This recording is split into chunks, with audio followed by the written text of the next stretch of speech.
Iniciamos formalmente en el tanto logra conectarse doña Damaris, quien también participará en este taller apoyando a doña Silvia en la tarea de moderación. Primeramente, pues extenderles un saludo cordial a todas las personas que nos escuchan a través de las diferentes plataformas, tanto a través de Facebook como de Zoom. Reciban de verdad un saludo muy cordial y todas las personas que nos escuchan. Acá tenemos reportes de personas escuchándonos desde Honduras, El Salvador, Panamá, República Dominicana, Costa Rica. De verdad, un abrazo caluroso a la distancia en estos tiempos de COVID, en donde definitivamente ya nos hemos dado cuenta que somos seres humanos efectivamente y que necesitamos el abrazo real y presencial. Pero bueno, comentarles brevemente y desde luego por supuesto también extender el saludo a nuestra facilitadora del día de hoy, a doña Silvia Canales. Bienvenida doña Silvia y muchas gracias por su disposición de colaborarnos con este taller. También estará doña Damaris Zulate, directora del Instituto de Gobierno Corporativo de Costa Rica.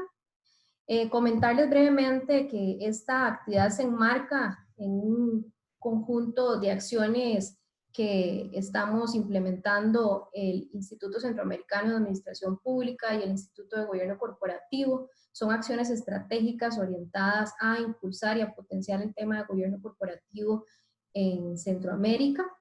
Y en ese sentido, pues en el marco de esta coyuntura mundial, vimos oportunidad en brindarle un pequeño espacio a Centroamérica para abordar un tema muy pragmático y de vital importancia para Centroamérica, que permite pues la operación de la institucionalidad de las organizaciones.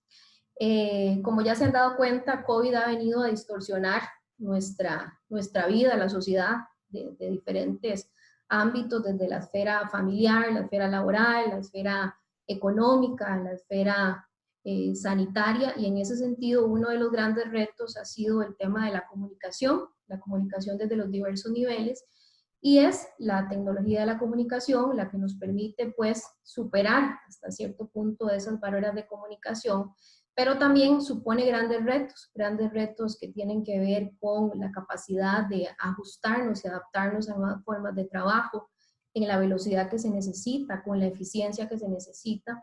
Y en ese sentido, siendo las juntas directivas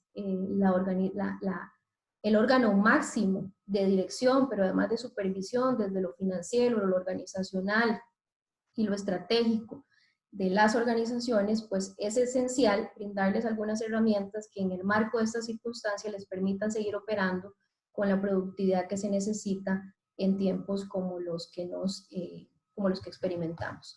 Entonces, sin más, yo le daría el pase a doña Silvia, que abordará esta temática desde un enfoque muy pragmático. Hemos estimado más o menos unos 45 minutos de exposición, para luego finalizar con un espacio de preguntas y respuestas, que les agradecemos, por favor nos hagan llegar esas preguntas en la sección específicamente de preguntas y respuestas. Trataremos de abordar en la medida de lo posible la mayoría de esas preguntas. Sin embargo, en caso de no ser posible, vamos a estar utilizando diferentes medios para hacerles llegar las respuestas a sus inquietudes. Me permito solamente señalar que doña Silvia tiene una amplísima experiencia en el sector público costarricense, es abogada de formación y destaca dentro de su experiencia la representación que le correspondió llevar de Costa Rica ante el Comité de Pensiones y Seguridad y Pensiones de la OCDE. Así que, doña Silvia, el espacio y el auditorio es suyo. Adelante. Muchas gracias, María José. Un honor para mí estar acompañándolos a ustedes a la distancia y tener una audiencia tan rica, una audiencia de tan alto nivel de toda la región centroamericana y del sector público, pero también importante participación del sector privado para un tema que en su filosofía, al fin y al cabo, aplica igual para cualquier naturaleza jurídica que tenga una organización, como lo vamos a ver. Espero que sea de su agrado la presentación, que como decía María José, tiene un enfoque práctico, un enfoque de qué hacemos, cómo lo hacemos pronto, y espero, por supuesto, sus preguntas al final de la sesión para atenderlas. El ABC de las juntas directivas virtuales. Qué importante primero ubicarnos en un contexto, poner en contexto ciertos conceptos de gobierno corporativo, que lo entendemos como aquel que comprende todos los mecanismos, todos los procesos y prácticas que utilizamos para dirigir y controlar una organización. Es esa forma, esos principios, esas normas que utilizamos para diseñar, para integrar y para decir cómo van a funcionar los tres grandes poderes que podemos identificar en toda organización. Siempre hay una propiedad, siempre hay una dirección, que es en lo que nos vamos a enfocar hoy, representado en una junta directiva, que se puede llamar también consejo de administración y por ende en otros lugares o normativas se les llama incluso órganos de dirección, y lo que es ya la administración a un nivel más operativo. Un buen gobierno corporativo facilita que las decisiones que se tomen, cualquier decisión que se tome en la organización, esté dirigida al cumplimiento de los objetivos que se ha fijado y que sus propietarios desean alcanzar. Todo esto con un compromiso de transparencia, de rendición de cuentas, de responsabilidad, de profesionalismo y de equidad. Entonces, esas decisiones bien encaminadas al logro de objetivos es lo que hace evaluar un gobierno corporativo como. ¿En qué tipo de organizaciones podemos adoptar estas buenas prácticas de gobierno corporativo? Al fin y al cabo, en cualquier naturaleza de organización, de índole privada y pública, como les decía en la introducción, eso es factible. Aplica para instituciones públicas del sector descentralizado, empresas públicas estatales, cooperativas, asociaciones sin fines de lucro, asociaciones solidaristas, entidades financieras de cualquier naturaleza, entidades privadas, corporaciones, oficinas incluso o empresas de naturaleza familiar.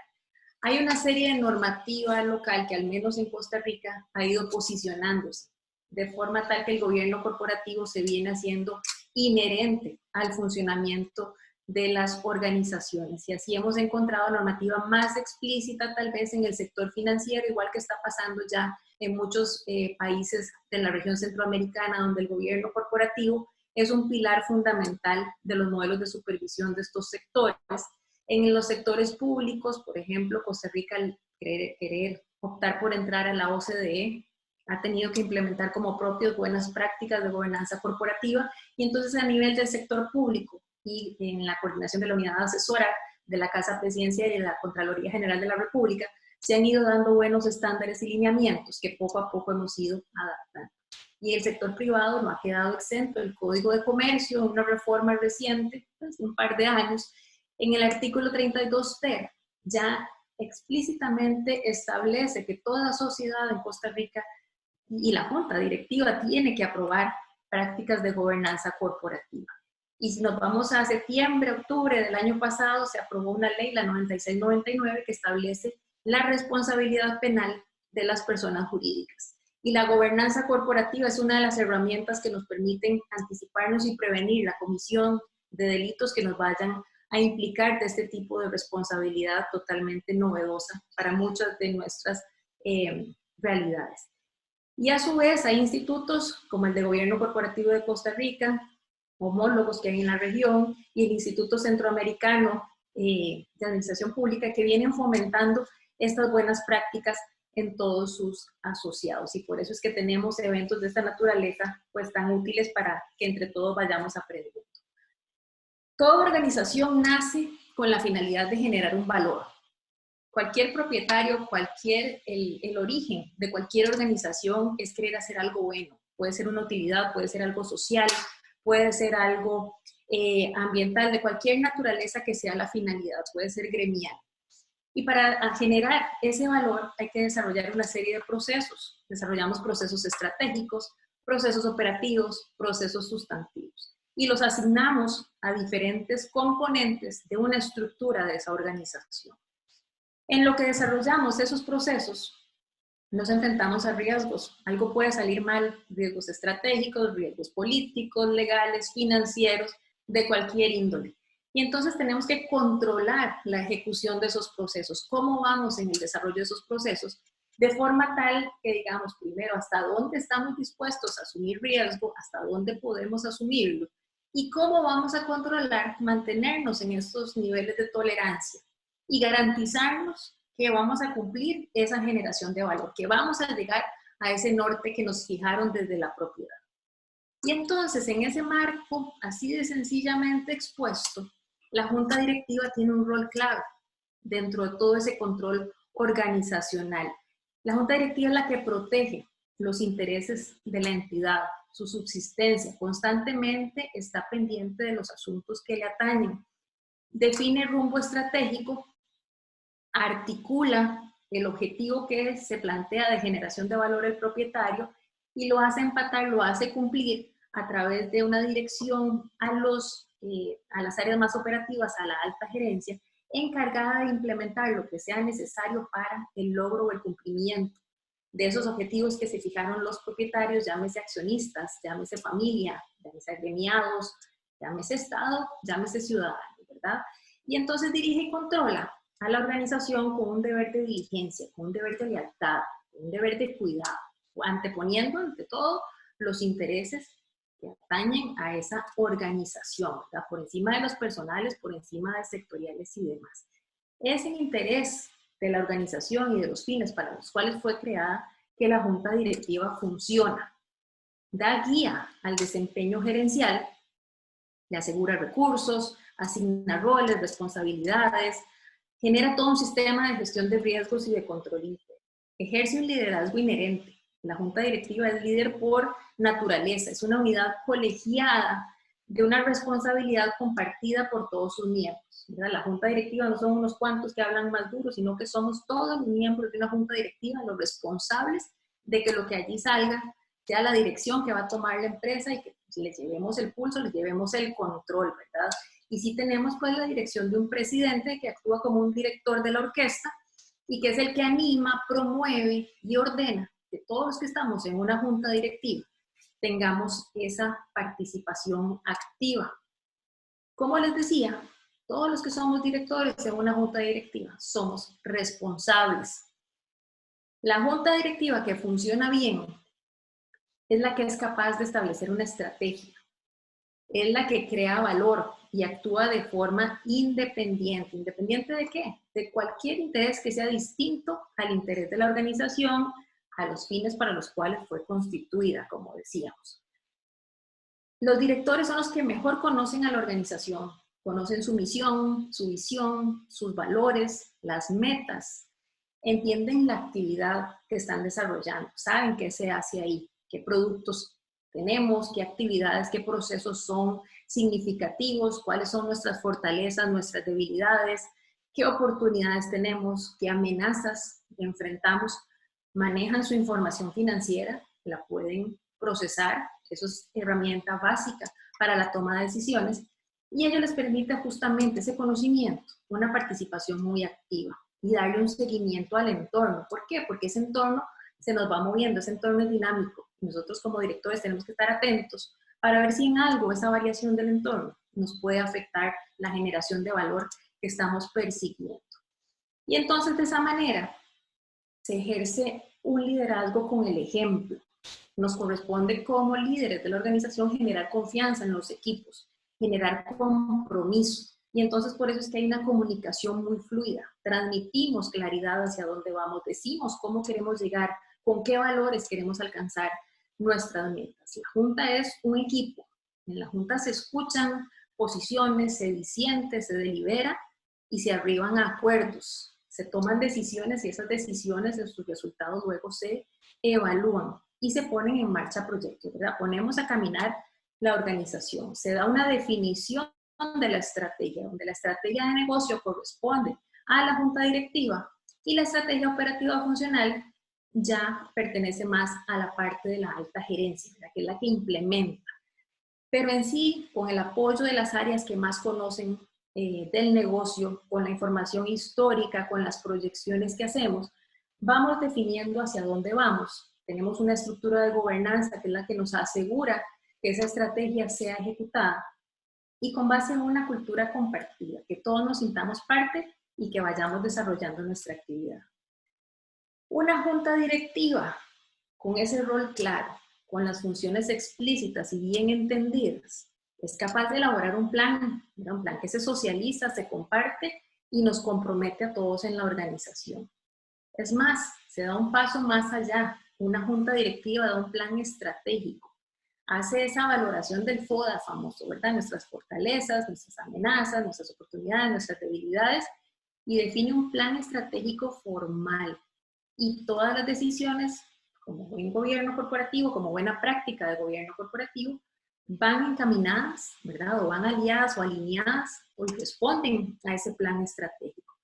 Se delega entonces la implementación con un rumbo. Se sabe para dónde vamos, se sabe cómo vamos, con qué valores vamos a funcionar y sobre esa base todas las partes funcionales de la organización desarrollan su trabajo.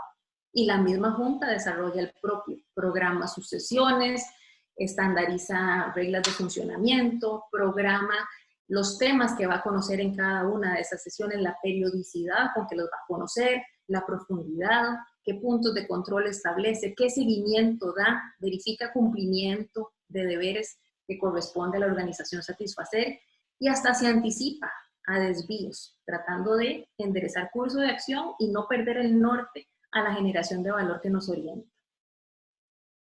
Pero ¿qué pasa? Sorpresa.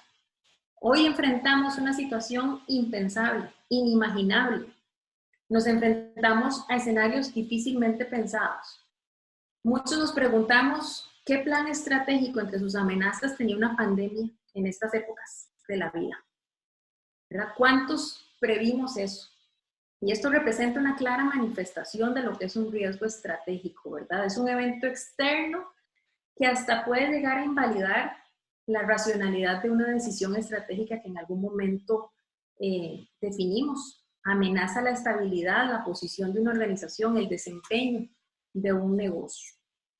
Y justo es una situación que requiere capacidad de reacción, porque si algo vamos a tener en este momento son preguntas y que van a ocupar respuesta y acción ya. No es cuando pase, no es tal vez más tardito, es hoy. Y nos vemos obligados a emprender procesos rápidos, muy efectivos, muy ejecutivos de tomas de decisión. Y agreguémosle a esto que la medida más recomendada es el distanciamiento social. Todos en nuestras casas y Dios en la de todos. Más que nunca vemos la realidad VUCA. No sé si han oído hablar de ese concepto, la realidad VUCA, V-U-C-A.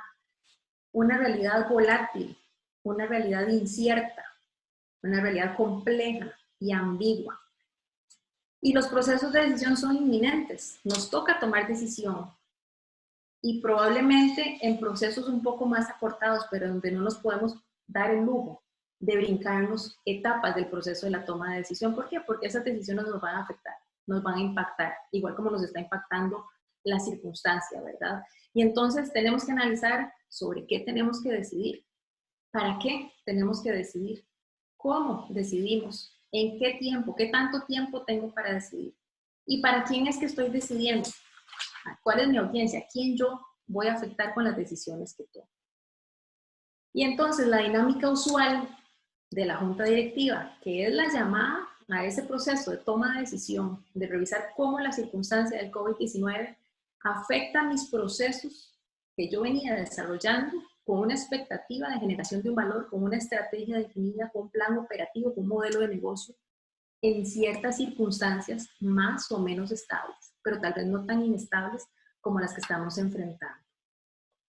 Y entonces esa dinámica usual no nos resulta compatible con lo que nos dicen. No nos podemos sentar así de cerca, como lo refleja la fotografía. ¿Por qué? Porque hay una orden sanitaria, hay una orden de las autoridades del país que nos dicen tenemos que cuidarnos todos, no podemos estar así de juntos. Y entonces, alerta, vamos a tener que revisar nuestra dinámica usual y eventualmente proponer un cambio. Se nos presenta un escenario para la acción bastante retador. No hay experiencia previa, difícilmente tenemos con qué compararla, algo que nos haya pasado ya en la empresa o en la organización y que digamos, bueno, fue como tal vez y lo resolvimos de tal manera. La evolución es diaria. Todos esperamos una conferencia de prensa a la hora del almuerzo para ver qué está pasando, cómo va evolucionando el asunto, no solo en Costa Rica, también a nivel internacional. Y no es un problema, es un entrelazamiento de problemas. Entonces, hoy más que nunca se ocupa el concurso de todos los miembros de la junta directiva para buscar soluciones, para revisar el impacto que esto está teniendo en nuestro plan, para definir con qué criterios lo vamos a evaluar, para aprovechar el conocimiento de todos. Acuérdense que lo rico del órgano colegiado que representa la junta directiva es la diversidad de perfiles. Toda opinión cuenta, toda opinión suma. Y de todas esas opiniones sale una decisión muy enriquecida. Hay que procesar información y es mucha la información. Entonces tenemos que ser muy ordenados, muy estructurados a la hora de ver cómo vamos a valorar, ¿verdad?, ese exceso de información que se produce. Y que entonces tratemos que desde la razón de ser de nuestras organizaciones, de lo que sabemos hacer mejor, de lo que es importante para nuestra organización y a lo que aspiramos, y que probablemente esas aspiraciones vayan a cambiar, enfoquemos de esa manera nuestro proceso de toma de decisión. Vienen a ser entonces las tecnologías de información y de la comunicación las que nos dan una luz. ¿Por qué? Porque ahora la tecnología permite romper fronteras del tiempo y el espacio. Yo me puedo comunicar en tiempo real, lo estamos haciendo en este momento, sin habernos tenido que desplazar del lugar en el que nos encontramos. Ya ahora hablamos de telepresencia, de la presencia virtual. Todos estamos aquí y estamos juntos, pero no estamos juntos físicamente. ¿Estamos preparados en nuestras organizaciones? ¿Puede la junta directiva sesionar de esta manera, de esta misma forma, todos juntos, pero separados? Probablemente tengamos que adaptarnos y probablemente tengamos que aprender, y mucho. Tenemos que aprender a usar la herramienta y no mandar el vínculo que no era, para que no tengamos el inconveniente que tuvimos, pero vamos aprendiendo sobre la marcha. No podemos parar, no nos podemos dar ese lujo. Ello representa desafíos, definitivamente, pero hoy la tecnología nos permite estar presentes. Hoy la tecnología nos acerca. Y desde la perspectiva entonces de la Junta Directiva como órgano colegiado, nos vemos en la necesidad de revisar si efectivamente este tipo de tecnología la podemos aprovechar para no detenernos e impulsar en este momento el proceso de revisión y de toma de decisión que nos debe ocupar.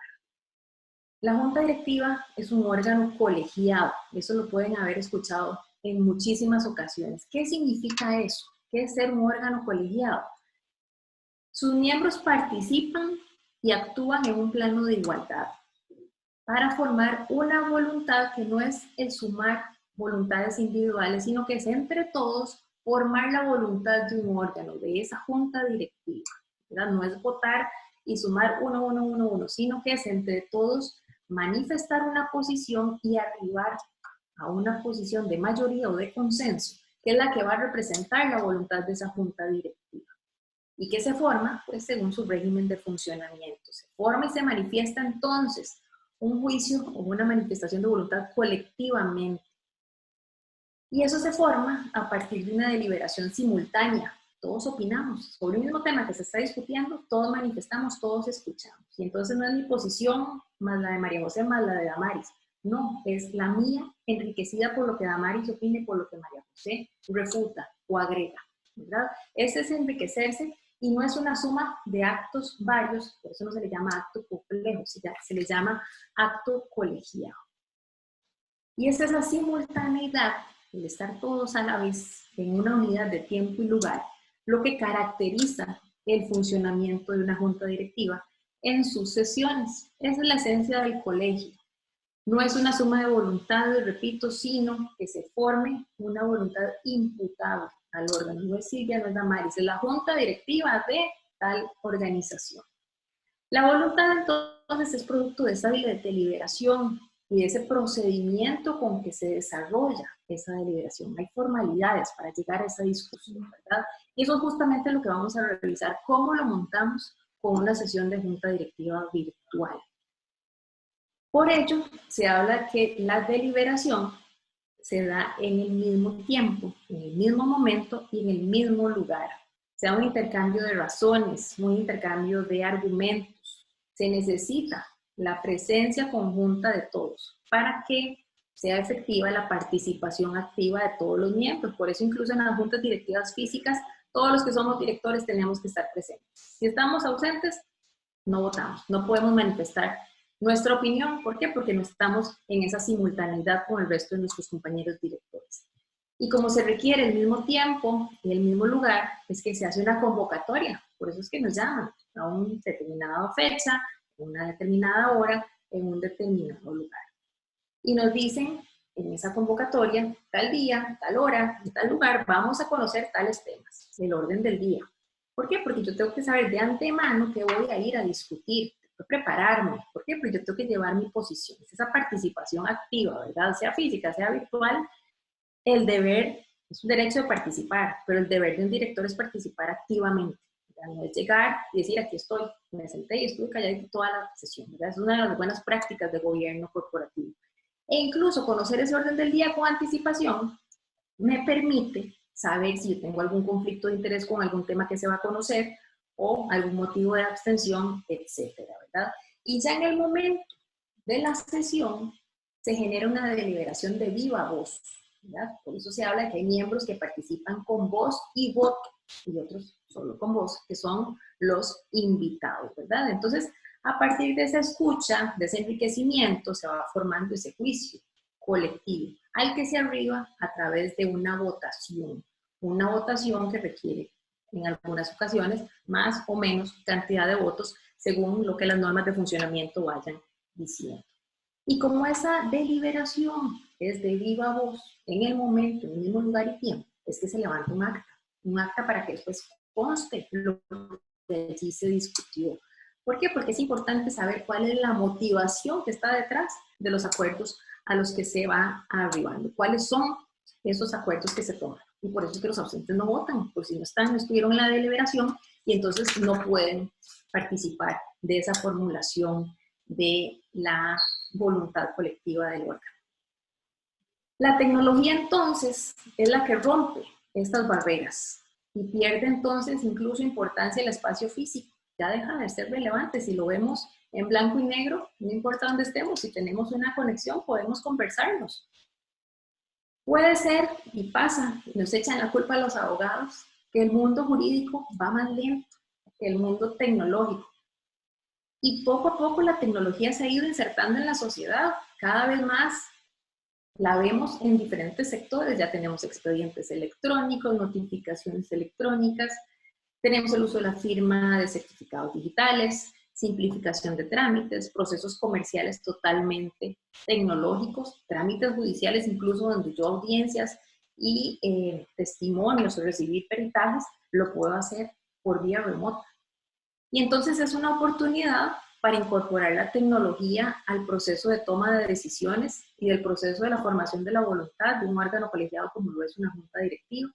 Si lo promovemos en nuestros procesos operativos internos, en nuestros procesos comerciales, en nuestros procesos con nuestros asociados, con nuestro público, ¿por qué no lo vamos a aprovechar como órgano de dirección que somos, verdad? Sería desaprovechar justamente esa facilidad, esa oportunidad que nos dan y no ampararnos meramente es que no tengo una norma expresa que me lo autorice. Claro que acá hay que tener cierta moderación, ¿verdad? Puede que se ocupe en algunos casos nueva normativa, pero una solución entre tanto que se ha venido adoptando, al menos en Costa Rica, es recurrir a las normas de interpretación de las leyes y tratar de entender los principios que las inspiran, los valores, y ver si ello es compatible con la forma en la que queremos cumplir nuestro cometido. Y entonces han habido ya una serie de revisiones a nivel normativo que han abierto la puerta y han dicho, sí, es factible hacer juntas directivas virtuales con cierta moderación. ¿Cuál es esa moderación? Que no haya una norma que expresamente lo prohíba. Y entonces, primero lo veo en el sector privado. Si mis estatutos sociales, si mi pacto constitutivo, mi origen como organización colegiada, me indica dónde es el lugar en el que yo tengo que sesionar, me limita. No podría hacerlo virtual y entonces se me hace necesaria reformar mis estatutos para abrir el portillo y decir, no, yo porque voy a limitarme en un lugar físico, yo lo puedo hacer virtual. Y hacia eso se han ido moviendo muchas asociaciones y muchas sociedades anónimas y de responsabilidad limitada y de otra naturaleza. Sector público. La Ley General de la Administración Pública es la que dice cómo funciona un órgano colegiado. Y esta legislación lo que le preocupa es que se dé una producción simultánea del acto jurídico por parte de los miembros de este colegio, de este órgano colegiado. Y en tanto no haya una norma que lo prohíba, se entiende que si yo respeto todos esos principios de funcionamiento del órgano colegiado, esa simultaneidad, ese poder deliberar, ¿verdad?, de una forma inmediata, en tiempo real, es viable el uso de juntas directivas virtuales. Como una excepción, porque se parte de que la naturaleza del órgano colegiado es que se reúna, que discuta, que tenga inmediatez y demás. Pero en circunstancias que lo ameritan, es la solución, es la salvación. Y aquí les dejo la cita de algunas normas que en Costa Rica nos sirven de orientación y que probablemente en los países centroamericanos tengamos normas muy similares, porque los ordenamientos jurídicos tienen una misma origen, ¿verdad? Una misma forma de haber sido concebidos. Y entonces tenemos normas que nos permiten interpretar la ley de forma tal que se ajuste o que se dé esa interpretación según la realidad social del tiempo en que han de ser aplicadas. Y para los del sector público, para un poquito más de tranquilidad, porque yo sé que a veces el principio de legalidad es entendido de una forma muy rígida y a veces da un poco de temor y un susto la responsabilidad que se asume. Hay un dictamen de la Procuraduría General de la República sumamente didáctico. Es el dictamen C-298-2007. Vean el año 2007 y desde allí se viene hablando del uso, de la posibilidad del uso de los medios de comunicación virtual en caso que se amerite para que las juntas directivas sesionen. Ello puede ser una herramienta de orientación bastante importante. Claro que hay montones de mecanismos de comunicación virtual. ¿Qué tenemos que procurar con el mecanismo que usemos? Que nos permita la comunicación integral, que sea totalmente en tiempo real y directo. No todos los mecanismos de comunicación virtual, entonces, me facilitan el yo poder compartir una imagen, el yo poder compartir un sonido e incluso datos, documentos, presentaciones, como lo estamos haciendo en este momento. De ahí que herramientas como el correo electrónico, como los chats, como las llamadas, no necesariamente me permiten tener esa interacción, ni esa inmediatez, no es en tiempo real. El correo puede que se atrase, puede que se pegue, puede que caiga en el spam. No sé si de verdad me lo está pasando la persona. Alguien se puede meter a mi computadora y mandar un correo, ¿verdad? Hay temas de seguridad que también tenemos que tomar en cuenta. Entonces, ¿qué ocupo yo garantizarme con la herramienta que vaya a utilizar? Que me permita cumplir con el principio de simultaneidad, que es la esencia del órgano colegiado. Y entonces que me permita ese diálogo en tiempo real, audio en tiempo real, que haya una comunicación bidireccional entre un punto y otro o entre varios puntos. Como estamos ahorita, más de 150 personas conectadas al mismo tiempo, todas me escuchan, y si ustedes les abrimos el micrófono, yo los escucho perfectamente. Y están viendo una pantalla en vivo y en directo. Y entonces, cuando nos conectemos, tenemos que poner el video, tenemos que vernos como si estuviéramos en persona. Como dijo alguien, es que estoy en fachas. Bueno, nos hacemos una colita. ¿Por qué? Porque nos toca tener esa cercanía. Estamos lejos, pero cerca. Y aprovechar entonces esa inmediatez, esa facilidad. De esa manera, entonces, nos tenemos que preguntar, ¿el mecanismo que yo estoy pensando es compatible con las normas de funcionamiento de mi organización, de mi órgano de dirección? No vulnero ningún principio, no vulnero ningún valor. Si eso es así, es totalmente válido, aplicable. Como les decía en la diapositiva anterior, tienen una guía ahí normativa que les puede servir de un sustento mayor. Pero ¿qué debo entonces considerar para mis sesiones de junta directiva virtual? Se mantienen muchas de las reglas, eso no cambia mucho. Lo que cambia son detallitos. El básico es que se da de forma diferente esa unidad de tiempo y lugar y que lo tengo que garantizar como un mecanismo que me permita tener esa interacción, ¿verdad?, simultánea, en tiempo real, con imagen, audio y que permita compartir datos. Tengo que tener un órgano debidamente integrado, igual que lo tengo que tener si fuera físico, es decir, la junta directiva se tiene que mantener bien conformada con los miembros que diga el estatuto, la ley de constitución, el pacto constitutivo, como sea que se llame el documento o el instrumento de origen de esta junta directiva. ¿Para qué? Para que pueda funcionar con todos sus miembros, porque todos somos importantes en la formulación de la voluntad de este órgano colegiado. Tiene que haber una convocatoria anticipada. No me pueden decir, conéctese ya, pues ya lo vamos a ver. No, con anticipación, a mí me tienen que mandar una convocatoria en la forma como se dice que se debe hacer, y ahí es donde procuramos que esté prevista la convocatoria por medios electrónicos, y ahí sí puede ser un correo electrónico que les llegue a un buzón previamente declarado como válido, y donde, por el principio de simultaneidad, yo tengo que explicitar en qué tiempo y en qué lugar virtual vamos a desarrollar la sesión, y entonces yo indico la fecha, la hora que se va a tratar de una sesión virtual, qué medio voy a utilizar, cuál herramienta ocupan tener, cómo lo deben tener instalado, con qué mecanismos, y si hay códigos de acceso, de una vez el código de acceso con que yo voy a participar. ¿Qué me garantiza eso? Que todos van a estar bien convocados y se les va a respetar su derecho de participación. Y por supuesto, de esa manera, incluir el orden del día, ¿verdad? El orden del día tiene que venir en esa convocatoria, igual que lo hacemos en una convocatoria física. ¿Por qué? Porque ocupamos agendas claras, y más ahora que tenemos que aprovechar el tiempo, ¿verdad? Con indicación de qué tema vamos a conocer y qué se espera que haga la junta directiva, que conozca, que resuelva, que apruebe, que traslade, es decir, una guía para que el tiempo sea utilizado de una manera muy eficiente.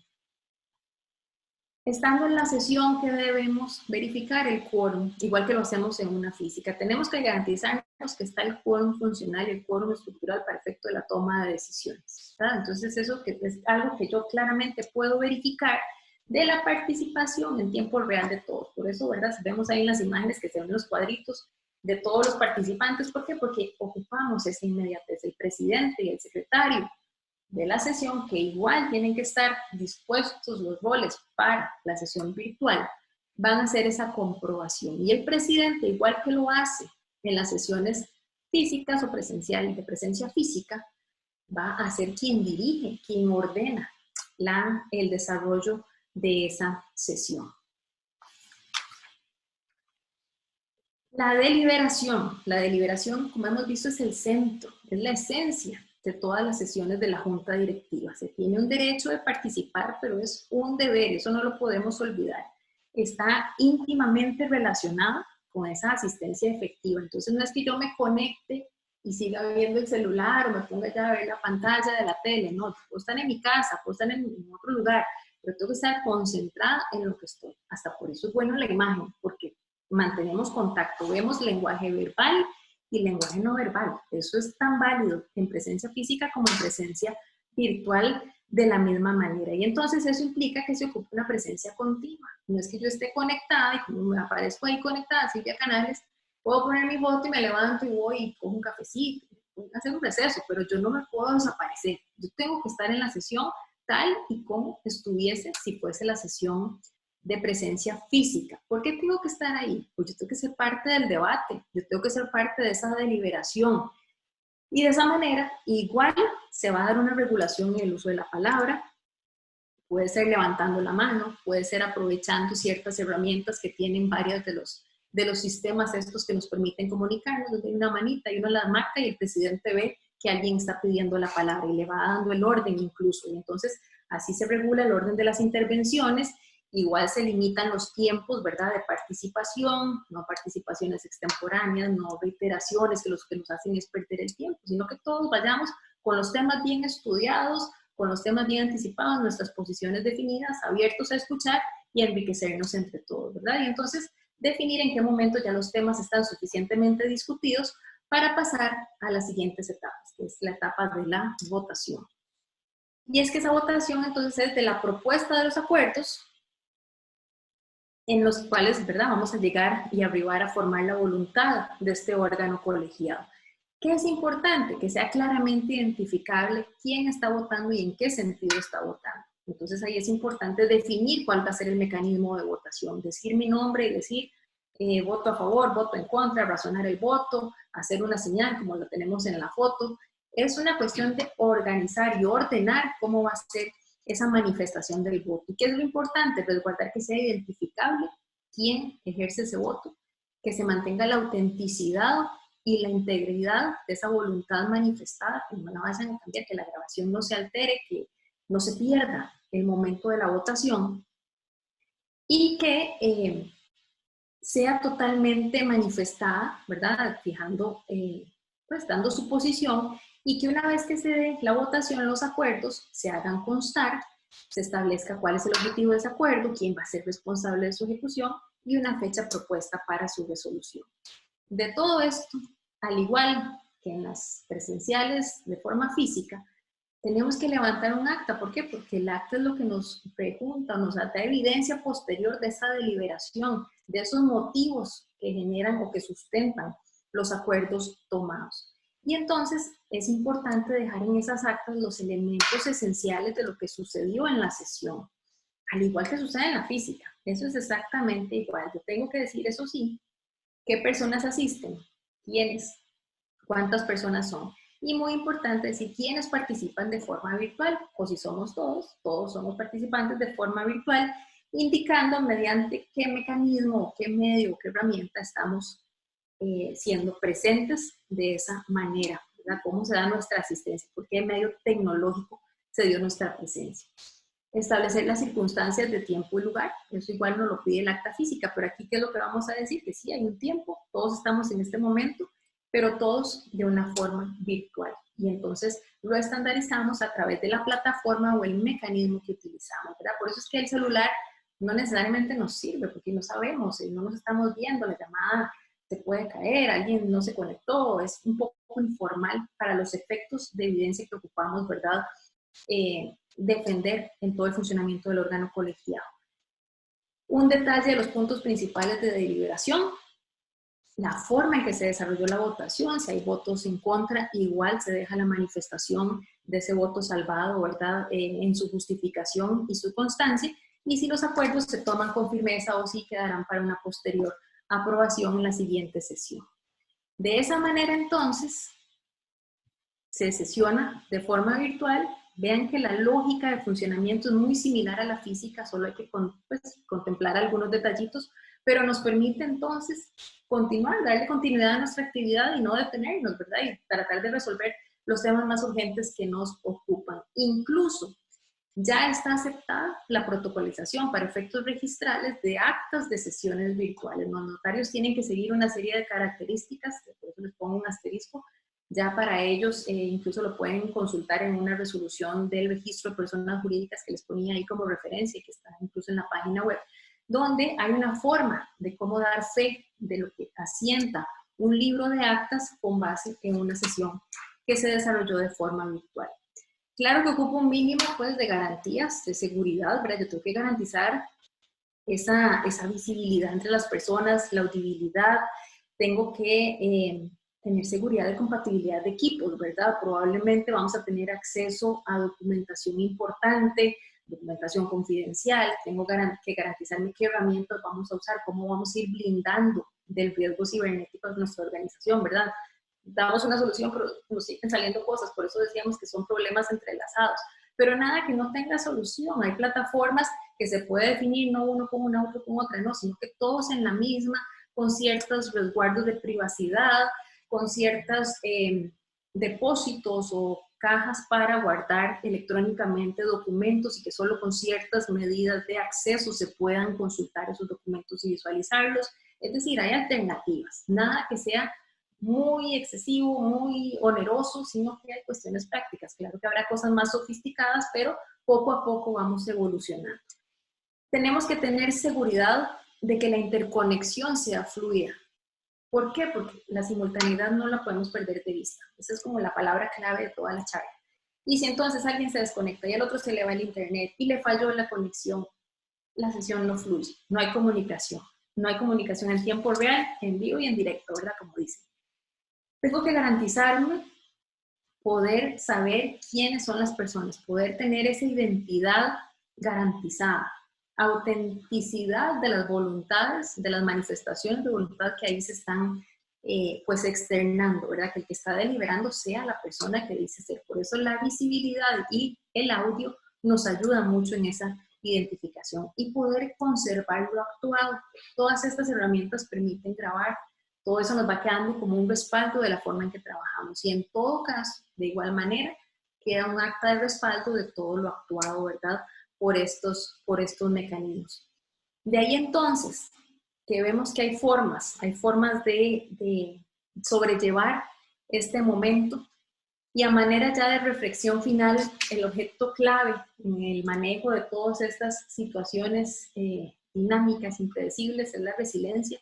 Es una habilidad que como organizaciones tendremos que ir fortaleciendo, ¿verdad? Esa habilidad de levantarnos después de algo que nos cambia todo el entorno, de algo que potencialmente puede resultarnos desfavorable, y necesariamente tendremos que prepararnos para un mundo cambiante. Cuando se haya navegado por toda esta parte urgente de la crisis y se nos estabilice un poco las aguas, ¿verdad? Tendremos que sentarnos a pensar qué nos cambió esta crisis, qué es lo que aprendimos para poder reflejarlo en adelante en nuestros planes. Esto no para, seguimos adelante, separados, pero más juntos que nunca, ¿verdad? Para más adelante, cuando ya vuelva toda la normalidad, proseguir con nuestros proyectos y con nuestras aspiraciones. Muchísimas gracias por su atención y espero que haya sido de su satisfacción la presentación. Quedo atenta para sus consultas. Buenas tardes a todos. Muchísimas gracias por haber atendido esta convocatoria. Efectivamente, tenemos aquí algunas preguntitas que le vamos a ir formulando a doña Silvia. Dice lo siguiente, la primera.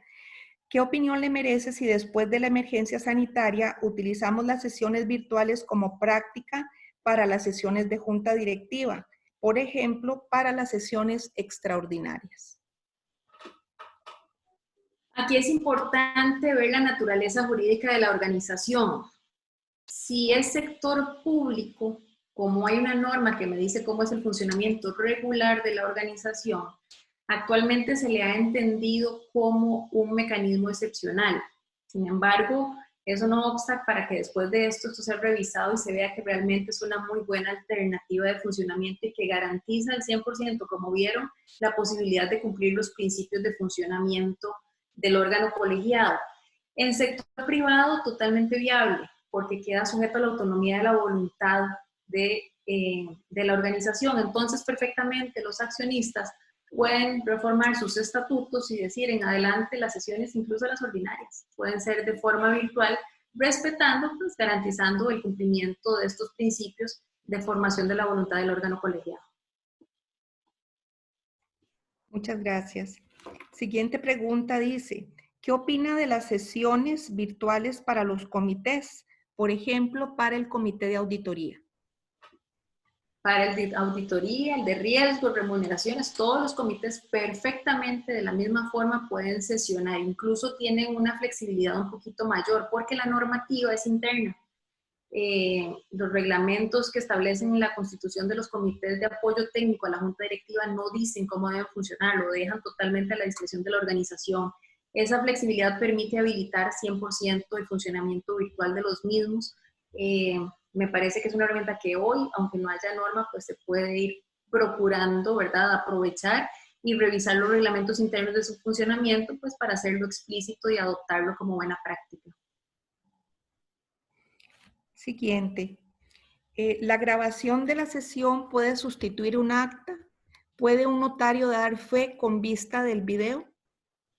No, el video es meramente una herramienta de apoyo, de respaldo, pero el acta es un elemento material formal probatorio que se exige tanto por Código de Comercio como por Ley General de Administración Pública. De hecho, es un documento que tiene que estar firmado por el presidente en el caso de entidades públicas y por el presidente y secretario, usualmente en el caso de las de naturaleza privada. Es un requisito de formalidad para que conste toda esa deliberación que fue oral, y como no es del todo obligatorio grabarlo, incluso en las físicas, digamos, eso es lo que nos permite evidenciar, dar evidencia de esa deliberación, de ese debate y de esa motivación que forma la voluntad del órgano colegiado. Siguiente. Dice primero un comentario, totalmente de acuerdo para que en la votación se vean todos los participantes, pero entonces debe estar estipulado de esta manera en el reglamento, que sean visibles las personas. No tanto en el reglamento, sino garantizarse que la sesión virtual, la presencia virtual y el mecanismo que se defina, porque también no nos deberíamos de amarrar a un solo mecanismo, ¿verdad? Es una sola herramienta. Por ejemplo, hoy estamos usando Zoom, pero hay otro montón. Entonces, para tal vez no cerrarse tanto, es importante decir que el mecanismo virtual que se va a utilizar garantice la comunicación integral de audio, video y datos. Bien. ¿Los acuerdos de juntas virtuales tienen que ser firmados con firma digital ¿Pueden haber firmas digitales y firmas autógrafas? Recuerden que el acta se asienta en un libro. El libro puede ser físico o puede ser electrónico. Si es físico, la firma tendrá que ser autógrafa, ¿verdad? Si es un libro electrónico, perfectamente se puede firmar con firma digital. De hecho, ya hay organizaciones que lo manejan así. Perfecto. Tenemos aquí una pregunta de una persona que nos sigue desde Guatemala. Dice lo siguiente: buenas tardes, les saludo desde Guatemala. Una consulta. ¿Podrían compartirnos dónde está el proceso que debe seguir un notario en Costa Rica para poder protocolizar la sesión virtual, para conocer cómo se realiza en Costa Rica y poder generar propuestas para Guatemala? Claro que sí. En la diapositiva que hablamos de los principios y cito una normativa, ahí se cita la resolución DPJ 10-2018 del Registro Público de Personas Jurídicas de Costa Rica. En todo caso, se lo puedo mandar también por correo para mayor facilidad, pero con ese dato lo puedo ubicar en la página web. Es una resolución del registro mercantil de acá que le puede servir de orientación. Son una serie de 4 o 5 bullets, ¿verdad?, que exige el registro para la dación de fe que hace el notario. Y saludos igual, que estén muy bien por allá. Dice, viene una consulta muy interesante y muy posible de que ocurra. Dice lo siguiente: muchas gracias por este taller. Una consulta. ¿Qué pasa si tenemos un quórum mínimo y uno de los miembros tiene problemas de conexión? No se ve o no se escucha bien. ¿Se debe cancelar la sesión? Lo ideal es suspenderla, porque si no, no tenemos la simultaneidad, y menos si nos quedamos sin quórum, ¿verdad? No podríamos sesionar, es igual que estuviéramos físico y se nos va un miembro por alguna razón, tenemos que suspender la sesión. Por un tema de quórum funcional, ¿verdad? Y estructural, para efecto de toma de decisiones, y porque la simultaneidad implica que estemos todos conectados, con una comunicación fluida. Desde el momento que ya hay problemas, hay que suspender, resolver y proseguir, y si es del caso, reanudar en otro momento con otra convocatoria. Es mejor eso a que se nos invaliden los actos tomados.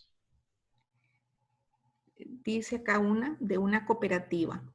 En una cooperativa, ¿se podría hacer una asamblea de delegados tomando en cuenta que pueden ser hasta 260 personas? Es todo un reto, pero sí se puede. Hay de estas herramientas que aceptan hasta 500 personas conectadas en el momento. Habrá que llevar un orden muy clarito, ¿verdad? De la convocatoria, de la asistencia, de la conexión de las personas, de cómo se van a hacer las votaciones. Estas asambleas tienen una dinámica muy particular, ¿verdad? Se toman muchas decisiones de nombramientos, de renovaciones, de comités, pero no es imposible. Son de los actos que están permitidos. El análisis que hace la Procuraduría en el dictamen que les cité y la resolución del registro mercantil cita acuerdos de accionistas y cita acuerdos de juntas directivas. Probablemente haya que verificar alguna particularidad, hacer alguna consulta con el Ministerio de Trabajo, ¿verdad?, que es donde están registrados este tipo de organizaciones, para verificar si hay alguna normativa particular que considerar, pero de que es viable, con retos operativos y de coordinación importantes, pero sí es posible. Viene una también muy interesante, dice, ¿cómo manejar la confidencialidad cuando hay invitados? Puede ser complejo. Igual que en las físicas, el invitado entra para el tema que le atañe o que le corresponde presentar o conocer y sale de la sesión. Exactamente es en la virtual. Se conectará en algún momento que se le indique y en ese momento tendrá que desconectarse. No va a tener acceso a la convocatoria general que se le hace a los directores, sino que va a recibir una invitación particular. Esto es lo que permiten estas herramientas, ¿verdad? Dar como categorías de participantes en las sesiones. Y entonces sobre esa medida, pues hacer clasificaciones, ¿verdad? Y la información que se va a poner a disposición de los directores, ya sea en un data room o en un buzón electrónico o demás, ahí es donde se puede filtrar los niveles de acceso que pueda tener las personas. Creo que ya algo habías comentado, Silvia, pero reiterar, la pregunta es la siguiente: ¿es imperioso que la persona de junta debe estar con video activo? Sí, es lo recomendable. Digamos que yo diría que se vuelve imperioso porque es una de las condiciones de unidad de tiempo, lugar y la simultaneidad. Habría que ver qué justificación encontrar para no tener video, ¿verdad? El mecanismo tiene que proveerlo. De hecho, así está establecido para ser aceptado. Esa bilateralidad, esa bidireccionalidad es que se llama, esa simultaneidad de comunicación entre puntos, ese poder interactuar. Y entonces, el medio que yo defina tiene que permitirme tener video y audio. La Procuraduría lo dijo expresamente, si no le permite a alguno, ese no es un mecanismo óptimo. Y la resolución para el sector privado, que es la del registro, se basa mucho en el criterio de la Procuraduría. Entonces, por eso es que se dice que el chat, el celular, el correo electrónico no es lo ideal. Bien. Siguiente. Para que las actas estén firmadas con firma digital, ¿debe estar esto descrito en los estatutos o sin tenerlo definido serían válidas estas firmas? En las actas. De las actas, correcto. La que firma, tiene que estar en los estatutos. la firma digital tiene la misma validez jurídica de la firma autógrafa. Eso está dado por una ley específica acá en Costa Rica y tiene total equiparación. Bien. Lo que no se puede es tener unas físicas, otras virtuales, pero tiene que ser un libro de actas, de libros electrónicos de actas. Entonces ahí se va viendo la consecución de las actas. No es que un día hago una física y otro día hago otra. Sí, tengo que organizarlo y estructurarlo. ¿Pueden hacerse reuniones virtuales combinadas con presenciales? Sí, de hecho hay muchas organizaciones que así lo hacen hoy día, que ya lo tienen facultado en sus estatutos. De hecho, hay juntas directivas que, por ejemplo, tienen algunos miembros de junta fuera de Costa Rica, sesionan acá los que están presentes y se conecta virtualmente la persona que está en el extranjero, incluso pues, que sea nacional de acá, pero que por alguna razón esté de viaje y urge sesionar o ya estaba prevista la sesión. Si los estatutos lo facultan, puede hacer. Aquí viene una pregunta un poquito diferente también. Dice, he participado en una sesión donde uno de los miembros estaba conectado, pero estaba viajando en un medio de transporte. O sea, ¿puede este miembro justificar su participación en la sesión? En el sentido que simultáneamente se estaba moviendo, digamos. Sí, sí. Bueno, yo creo que esto va muy en línea, ¿verdad, Silvia? Con lo que mencionabas antes, que no por ser virtual es que estamos yendo a la cocina a coger comida, ¿verdad? Sí. Yo diría que estos son de los casos típicos donde más bien una herramienta tan valiosa como es esto puede verse perjudicada por esos malos manejos, ¿verdad? Eso debe ser una disciplina en las organizaciones de que esto se vea con la rigurosidad de una sesión de junta directiva física. A eso iba yo, esto es algo formal, ¿verdad? Participar en una junta directiva es toda una responsabilidad. No podemos olvidar los deberes de lealtad y diligencia. Yo tengo que dedicar el tiempo que amerite la sesión para la sesión. Yo no puedo estar haciendo como dos cosas a la vez, yo tengo que estar en la sesión. Incluso por un tema de seguridad, ¿verdad? ¿Quién me garantiza que alguien no está escuchando alrededor mío por más audífonos, subiendo un gráfico, lo que sea, ¿verdad? Entonces, no lo veo prudente. Incluso hay que tener cuidado con las personas que tienen varios roles. Por ejemplo, esto es más para el sector público. Yo puedo tener un puesto en una organización, en una institución pública y ser miembro de una junta directiva. No puede haber superposición horaria, dijo la Procuraduría en ese dictamen. Yo no puedo estar diciendo que estoy trabajando y a su vez estoy en la sesión de junta. Por eso es que hay muchas sesiones que sesionan después de las 5 de la tarde, cuando ya la jornada laboral pública terminó, para que no exista esa superposición. Eso se parte de que se mantiene. Muy bien, bueno, tenemos ya varias preguntas adicionales acá, pero por temas de tiempo, lo que teníamos estimado, vamos a ir terminando la actividad con el siguiente compromiso. Voy a activar aquí el video.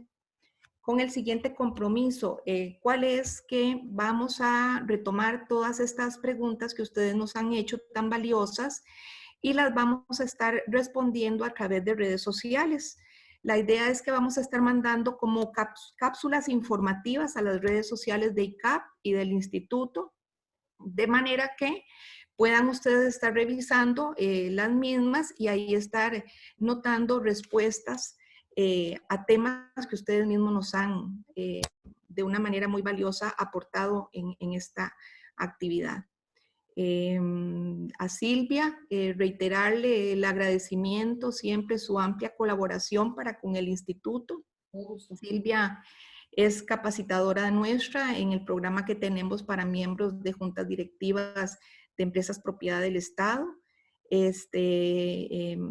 y en otros eventos también que nos ha acompañado muy exitosamente, así que le reiteramos de veras su sentido de colaboración con toda el instituto y la gente que nos sigue, ¿verdad? Al ICAP también, que como bien María José les dijo al inicio, es el primer evento de muchos que esperamos tener para todos ustedes de aquí en adelante, así que van a seguir recibiendo noticias nuestras. De hecho, ya tenemos planificado para el mes de mayo una nueva sesión también como esta, gratuita, que la vamos a estar anunciando en redes sociales. El tema es el siguiente: gobierno corporativo y gestión de riesgo en tiempos de crisis. Va a estar a cargo de don Eric Brenes también, asesor y afiliado al Instituto de Gobierno Corporativo. Así que los instamos de veras a seguirnos a través de las redes sociales, pues para que puedan aprovechar toda esta capacitación que estamos haciendo, como poniendo nuestro granito de arena, el instituto y el ICAP, ¿verdad? Dentro de toda la situación que como país y a nivel de mundo estamos viviendo, algo que nos está enfrentando a una realidad muy distinta a lo que estábamos acostumbrados, pero entonces esta es la manera de decir estamos presentes, dándoles aquí capacitaciones que sean de utilidad, esperamos, para ustedes. Igual, si tienen sugerencias, recomendaciones de temas que les interesaría que desarrolláramos, por favor, háganoslo de saber a través de las mismas redes sociales o los correos a través de los cuales se les mandaron las invitaciones y los links. Entonces, sin más por el momento, les agradecemos a todos su participación y nos estaremos conectando, ¿verdad? Lo mejor para todos ustedes y sus familias. Buenas tardes. Muy buenas tardes.